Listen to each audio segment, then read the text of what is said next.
90-day pause, 90-day pause. We're really just concerned with China, right? And it's like, you're just pulling this out your ass now. Like, this is not to do with China. You just got spanked by the bond market. Welcome to Let's Just Talk. I'm your host, Hammi. We're now over 100 days into Donald Trump's second term as president, and his trade war with China is in full swing. Trump has imposed tariffs as high as 145% on Chinese goods. Trump and the Chinese have responded with retaliatory tariffs, topping 125%. The results: rising prices for consumers, heightened geopolitical tensions, and deep uncertainty for American workers and industries. And joining us to unpack what this trade war really means for everyday people, who's winning, who's losing, whether this time Trump can in fact deliver the manufacturing comeback to the United States that he's been promising, is Dr. Mark Blyth, a man who needs no introduction. He's a political economist at Brown University, the author of Angronomics, and the author of the new book, Inflation, a guide for users and losers. Dr. Mark Blyth, welcome back to the show. It's good to be with you again. Great to have you. Let's start with the big picture. Right? Okay. Trump's argument is that China has taken advantage of the United States for decades through IP theft, trade imbalances, unfair industrial policy.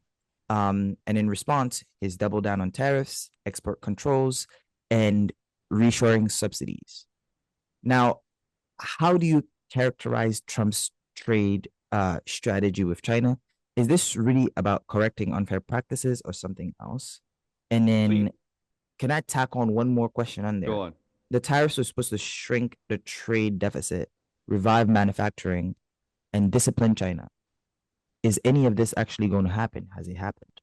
Well, you've got all the questions loaded into one question, so we're going to have to unpack those a bit, right? As Yes. is usual with Trump, there's more than a grain of truth in what he says, but his way of then taking that grain of truth and turning it into a loaf of something else is quite extraordinary. Mm, So, what's the grain of truth? Has China been taking advantage of us? All right. He says the same thing about Europe, right? Let's start there. In mhm, 2008, the European economies, the 21, I think it was at that time, that made up the European Union, basically had the same GDP as the United States, the same size.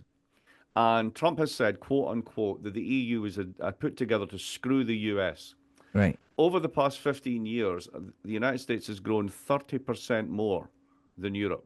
Mm, So if Europe's screwing us, it's a really weird version of screwing because we end up a third richer. right. Now let's go to China, right?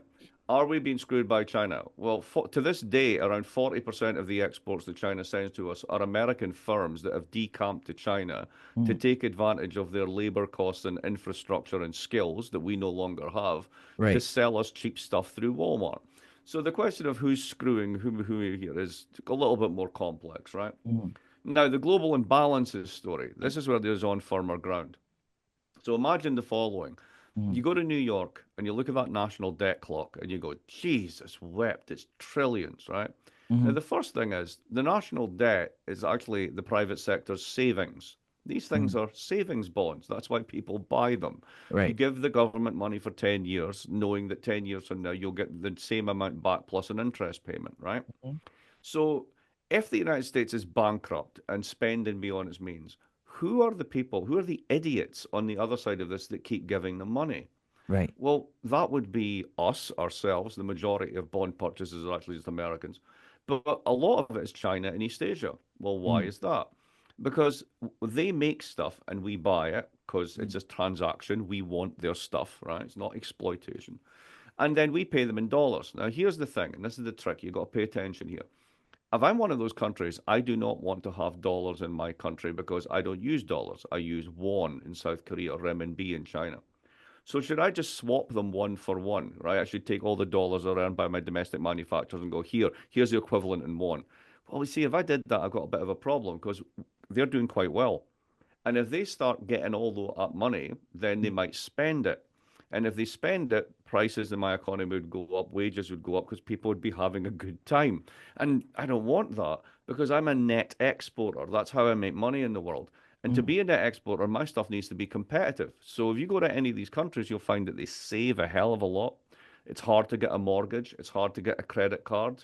You restrict people's consumption opportunities, investment opportunities. You could drive high savings rates. And what that does is it makes the stuff that you export cheap. So Mhm. now you've got a problem. You've got a bunch of excess dollars. What are you going to do with them? Well, you just buy a treasury bill because that treasury bill is guaranteed to come back to you in 10 years or 20 years or however long duration you want, and Mhm. you get paid interest. So why would you not do that? Well, when you Mhm. do that, what you're doing is you're handing the money back to the Americans that they just gave you to pay for the stuff that you sent them. And Mhm. then they go, great, we'll take the money back. That's more money for us. That lowers our interest rates. We buy even more stuff from you. And Okay. that's why they end up with huge exports and we end up with huge deficits. One way to think about this, I think the correct way, is that their surpluses drive our deficits, not the other way around. Now, why is this a bad thing? Sounds like the best deal ever. For about 20 years it was. We got TVs, cars, computers, game consoles, drugs, whatever we wanted. And Mhm. all we did was hand them digital bits of paper bearing 2%, which they then gave us back the money for. It was amazing, right? Right. Problem is, you run that for about 30 years and you begin to notice things. We don't make game consoles. We don't make drugs. We don't make electric cars. We don't do all the things that we're buying from someone else. And what's even scarier is we've completely lost the ability to do it. Right. Because the last time we did this was 30 years ago, before you were born. And that was the last time anyone in this country had the skills to do this stuff. Right. So you run this out for 40 years and you get to a point where eventually people might say, why do we keep accepting these digital payments? Because ultimately, this economy doesn't make anything. There's Mhm. nothing real behind it. So the imbalances story, this was something that was accepted by the Democrats. That's why they did the IRA in part, because they wanted to do Inflation Reduction Act to build new green sectors to reindustrialize that way. And what you get with Trump is an attempt to basically just put up really high tariffs Mhm. on the assumption that if you make things expensive enough, every company will want to be in America. They'll set up shop, and then there'll be no problem with skills or anything like that or Mhm. mobility of labor, and everything will be great. We just do tariffs, that's it. And by the way, kill all the green stuff and just do carbon investments because that's what all my states do basically in my coalition. So this is sort of like a realization that there's something there. And then, in my opinion, probably the worst, crappiest version of what to do about it. That's a beautiful story to tell. There is so much gems in there. But as you were speaking, I was thinking about all of the TikToks that are coming from like China. Hmm. And they're like, Oh yeah, brilliant! All these sort of like overweight American workers like doing yeah, garments really slowly. Yeah, and then they're also like, this is my house. Tell me how many American goods are in my house. right. Now you're American. Look at your house. Yeah, Tell me how totally. many Chinese goods are in your house. Damn That's straight. fascinating. And to add a little bit more, to add a little bit of color on like the story you were telling. Um, I read this book by Bennett Harrison and Barry Bluestone called like The Great U-Turn, and Hmm. how the American corporations radically restructured in response to global competition. Hmm. Basically from like the end of World War II to the early 70s, working class Americans enjoyed rising wages, stable Yep. industrial jobs, and strong safety net. Um, and then World War II ended, the Japanese, the Germans, all these other countries started Yeah, making not great and not products. just that. Also, an important part of that story is very strong unions domestically. And union A lot of busting. those factory jobs in places like Wisconsin didn't go straight to China. They went Mhm. to Texas and other right to work states. Right, Then they went to Mexico. Then they went to China. This has been 40 years in the making.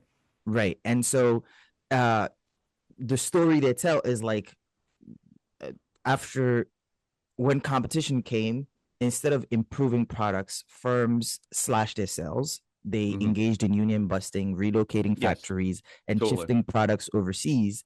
And Washington reinforced this shift through the Reagan administration by cutting labor protections, deregulating industries, and handing out tax breaks that rewarded offshoring.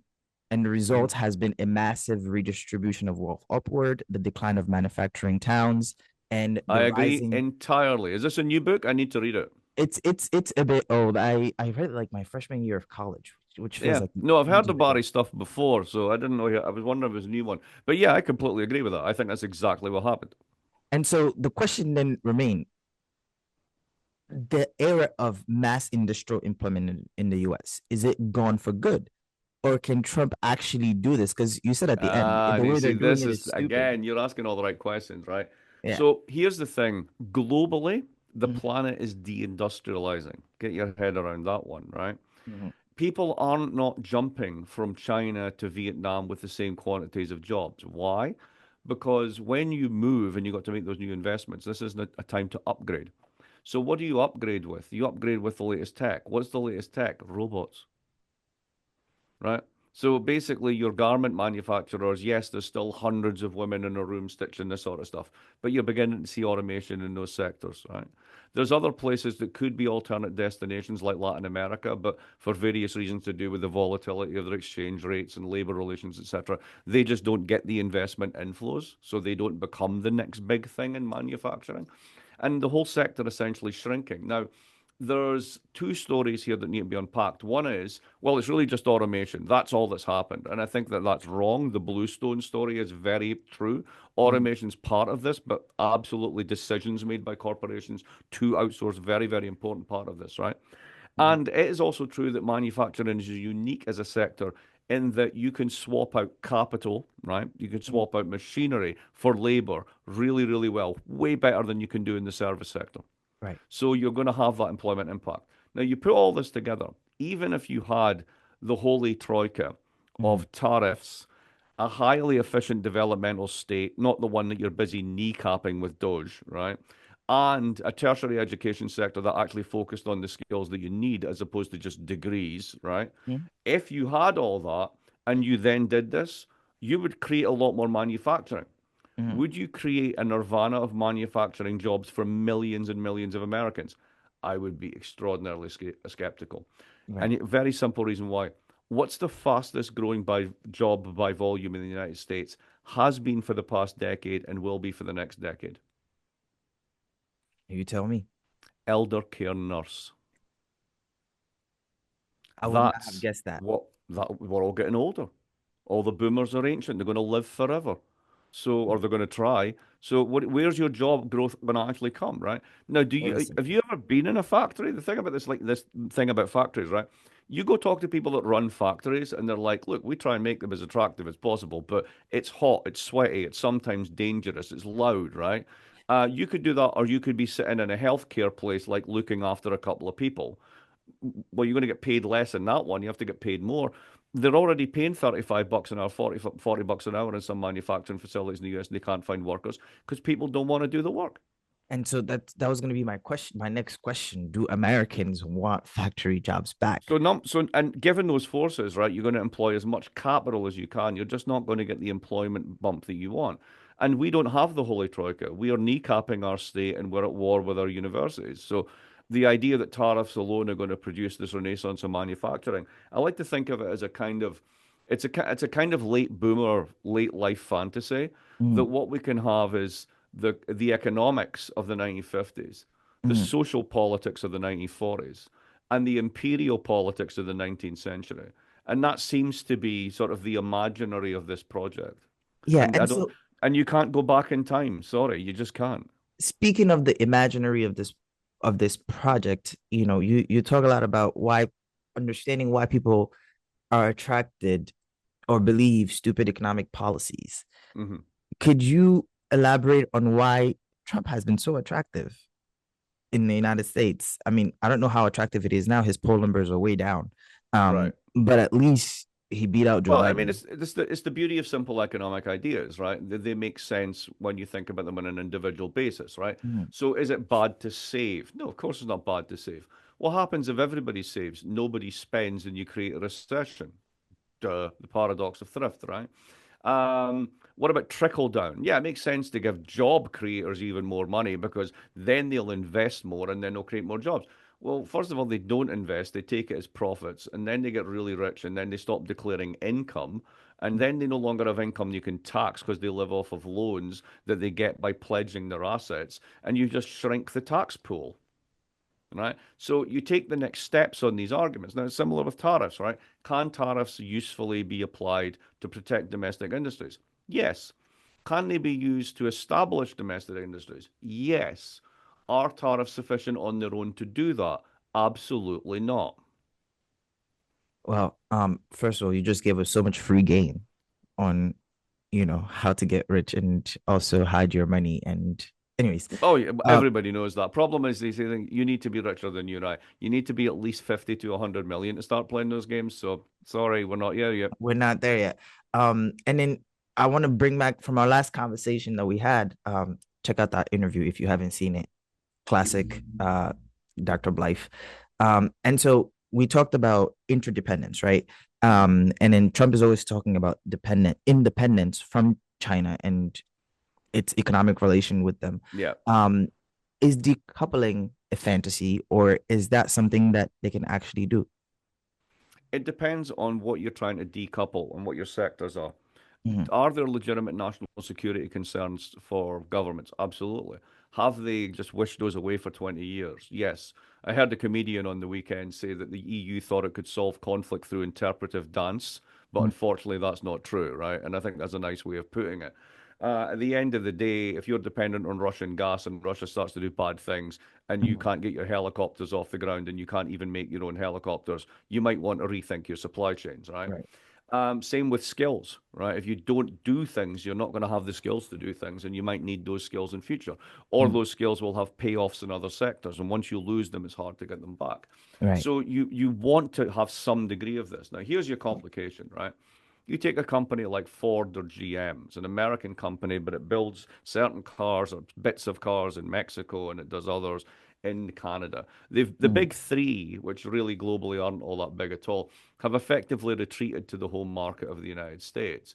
And it's a fully integrated auto complex whereby even if Ford wanted to buy its parts in the United States, it can't because they're made in Mexico, they're made in China, they're made in Canada, mainly in Mexico and Canada. Mhm. So can you reshore these things? Yeah, sure, but then you basically cost jobs and incomes in those places. Well, good, we're going to bring it home. How does it advantage the United States to make Canadian consumers poorer? Because they tend to buy American cars, right? It's Right. it's all interdependent, right? So Mhm. there are certain sectors where you would want to like do a little bit less of relying on everyone else. Mhm. The pandemic also showed us why that was a bad idea. Right. But basically, when it comes to it, the vast majority of trade and manufacturers, and we haven't even talked about services, which is the majority of the economy, right? Mhm. But the majority of manufacturing trade actually takes place in intermediate goods, Right. stuff that you use to make other stuff. And a lot of this stuff crosses borders several times. So you Mhm. start tariffing this stuff, it just becomes ridiculously expensive. Right. Speaking of expensive and speaking of tariffs, your new book, Inflation, a guide for users and losers. Um, I wonder if you give us a little bit of insight into that and help us understand who really pays the price in trade wars. Consumers, Yeah, workers, sure. Let's corporations. take that as an example, right? Yeah. So the way we tend to think, this is why we wrote the book, me and my co-author Nicola Fraccaroli, right? Why did we write the book? Because the Mhm. way we tend to think about inflation, if you've ever done an econ class, is not wrong, but it's drawn from the 70s. And it's Mhm. this idea of too much money chasing too few goods, which basically means the government spent too much money.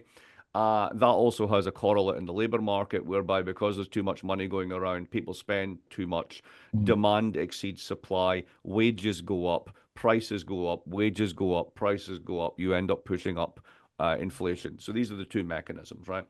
When we saw the pandemic, none of those things applied. Now, people will say, but what about the Biden stimulus checks? Right. Well, there was about 30 countries affected by inflation, and only one of them had Biden stimulus checks. So that just fails the sniff test right there. It might have been a unique contributor in the US case, but you can't explain it everywhere else. What about Europe? Europe's major problem was you suddenly ran out of gas, Mhm. right? So what's the policy response? Raise interest rates and look at the labor market. It's got nothing to do with that, right? So how Right. does this work, right?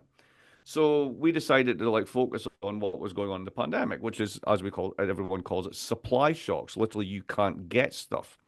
And the more you look into it, the more you realize that pretty much most inflationary episodes are supply shocks. Mhm. Now, why does this relate to Trump to tariffs? Because tariffs are what you'd call a policy-induced supply shock. You're making things more expensive, and that means that you will have less supply. That, by definition, is going to have an inflationary effect, particularly if you do it over a short period of time very aggressively, right? Mhm. Now, we already know that, like, there used to be 60 sailings from China a month, and now there's down to like 30 or whatever the numbers are. That means there's going to be less stuff in Walmart. That means the stuff that's going to be there is going to be more expensive. Now, who gets hurt from this? This is the interesting part of this story. You often hear that we all suffer from inflation. No, we don't. And I'll give you two very simple examples of this, right? Mhm. If you're in the bottom 60% of the US income distribution, then you probably don't shop at Whole Foods if you can help it. And if you're in the bottom 20%, you're absolutely going to Dollar General. If you're getting imports in those stores, which you do, and you get hit with tariffs, a 10% inflation on an income of 20 to 40,000, that means you and your family have to make serious decisions about what you want to consume. Right. It's really hard, right? If you're in the top 20% and you shop at Whole Foods, you don't give a crap about inflation because you're rich enough to shop at Whole Foods. If you're insane enough to spend that much on spring onions, then like you really don't care, right? Right. And the further up the income distribution you go, the more that effect attenuates. Why?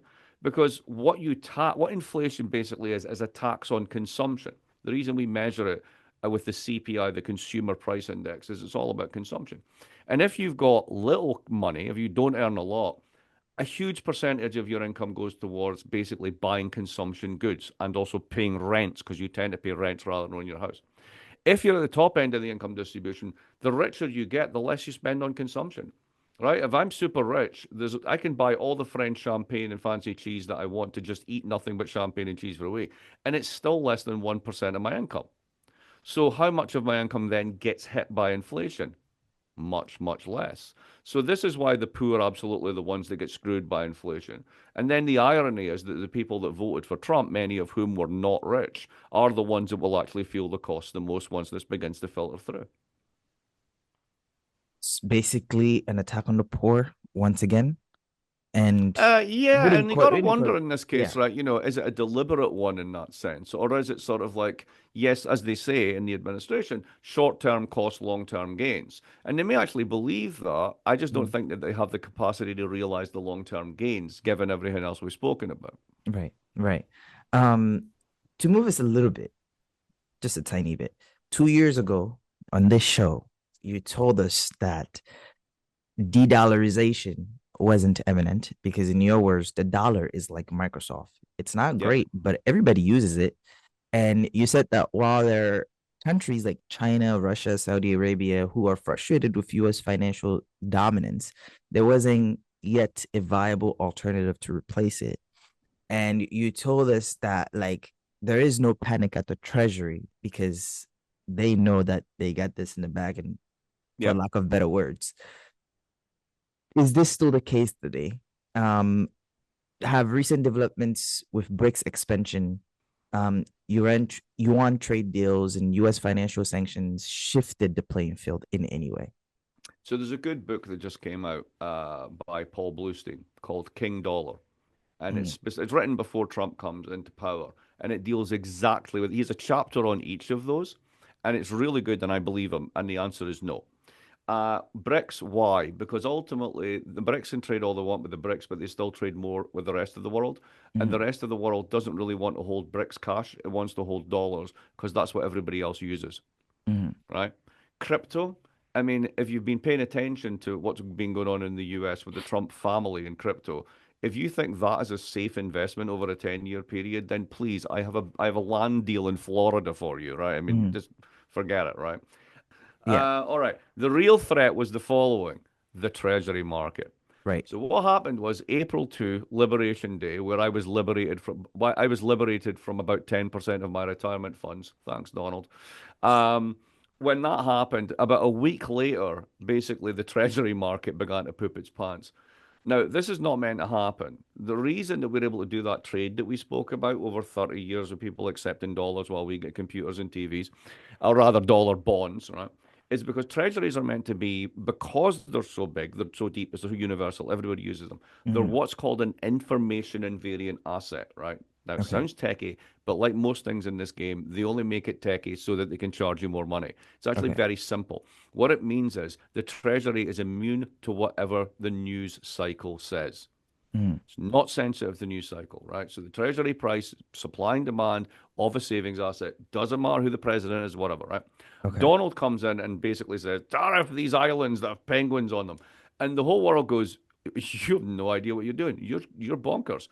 And if you're bonkers, I need to start getting out of dollars.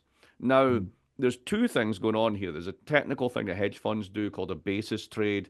That's part of why you get this reaction. But even shelving that, you began to basically say to people, the Treasury is not information invariant. Okay. Trump can actually affect it. You don't really know what this thing's going to be worth over 10 years now. You don't even know if you're really going to get your money back because in the Mar-a-Lago document, they're talking about 100-year bonds and people trading them. So suddenly this thing is now a risk asset and it began to trade as a risk asset. Hmm. Usually equities would do whatever they want. Bonds would trade in their own thing. They started to move in parallel. That's what you get with developing countries. Hmm. So he managed around the April the 9th, he managed to make the US into a developing country bond market. Wow. And the yield started to go up quite precipitously. And that's when he went 90-day pause, 90-day pause. We're really just concerned with China, right? And it's like, you're just pulling this out of your ass now. Like, this is not to do with China. You just got spanked by the bond market. Yeah. Now, having spoken to a couple of bond people about this, there's two stories. One is some of them are like he screwed it, right? He's Hmm. broken the treasury market. Long term, everyone's now going to look for substitutes. And once everybody starts looking for substitutes, somebody's going to invent those substitutes. It's going to take a while, but he's basically made the shift inevitable. Now, pause for a minute, right? If you're Trump and your goal is reindustrialization, what do you want? You Hmm. want a lower exchange rate for the dollar, less people to want the dollar, and you want less people to hold treasury assets. Result, result, right? It Hmm. might have been by accident, but it kind of goes with a plan, right? Right. Now the second opinion is even if that's happened, there's still such a lack of alternatives and a lack of trust in the alternatives. Right? Do you really believe Chinese debt's any less information invariant? I mean, you're dealing with a Communist Party bond market. Why would you think that's any better? Ultimately, the liquidity and depth of treasuries, it doesn't matter. It's still information invariant. And you see this because over the past 2 weeks, things have kind of returned to normal. Mm. So the jury's out on exactly which one we're in. I think both are simultaneously true. I think he has broken it in the sense that people will now look for accelerated alternatives. Mm. But at the same time, it's going to be really hard to do that given the depth and scale of liquidity of the dollar. Okay. A lot to think about there. Last question. Go What on. do you think is the end game here, right? Because markets don't like trade wars or tariffs. I'm sure Right. the Chinese are not thrilled about this. I'm sure the developing nations that are stuck in between are also not thrilled about this.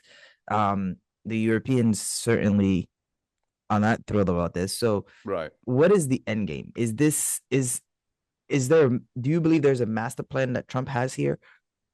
Granted, I don't know who can read Trump's mind, or is this ultimately about like political signaling, national identity, building something around him?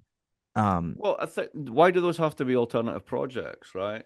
I mean, in a sense, there's a huge amount of improvisation going in here. It depends who's in the court of the king, who's out of the court of the king. Elon was in, now it looks like he's going out. They're doubling down on their war with Harvard. I mean, at the end of the day, does the American public really think this is the most important thing in the world? If prices really start to go up at the supermarket, he will pay a price. He's not immune to it. right. I think my analogy for this is if you go back to the New Deal and you tell this when you go to college now and you do a course on the New Deal, you'll hear a little bit about 1933 and it'll be about the setting up of the SEC and the Banking Act and this sort of stuff. And then it'll be how Roosevelt basically tried this thing called the NIRA and didn't work. And then they figured it out. And, then you had Tennessee Valley Authority. And then you do these big projects, the Hoover Dam. And then World War II comes along. And then you got the welfare state and that's it. And this is kind of seamless progression, right? And if we actually look at the actual history of this, right, the TVA was made possible by buying off the Klan, right? I mean, that's what actually happened, right? Um, the National Industrial Recovery Act was a disaster. The most frequent foreign visitor or foreign advisor in 1934 to the White House was Benito Mussolini's son, because they were looking at what Italy did with industrial cartels and company unions to try and figure out the way of the depression. That's what it looked like in 34. It's very different by the time you get to 35, 37, Right. social security, unemployment insurance, whatever, right? So it takes a while for these things to evolve into whatever they're going to evolve to. So Trump could evolve into something that's actually more coherent, more sophisticated, etc. He could basically drop the tariffs to a lower level, but then keep phasing them in, basically saying to corporates, look, we're serious. You need to come home or you don't get to sell here, right? And Mm, then at the same time, you could stop beating up on your universities, or at least alternatively, invest in the ones that are going to give you the skills you want. mm, HVAC, electricians, sparkies, welders, right? The stuff that the skills that people need to make stuff, right? I just don't see these folks really doing it. yeah. I just don't see that really being the end game. What I see the end game on all this being is essentially they came in and punched the federal government in the nuts, and they went to war with the elites in the universities, and they made a lot of noise and various things. They put up tariffs and will declare that that was a victory, even if it's not. And they're going to take $1.5 trillion in tax cuts on the way out the door, whilst pretending to care about the debt and the deficit. Wow. Dr. Blythe, as always, you're one of my favorite people to talk to and interview and also listen to on your own podcast. Thank you so much for coming back again on Let's Just Talk. I look forward to having these conversations again and doing this again. Absolutely. Always great.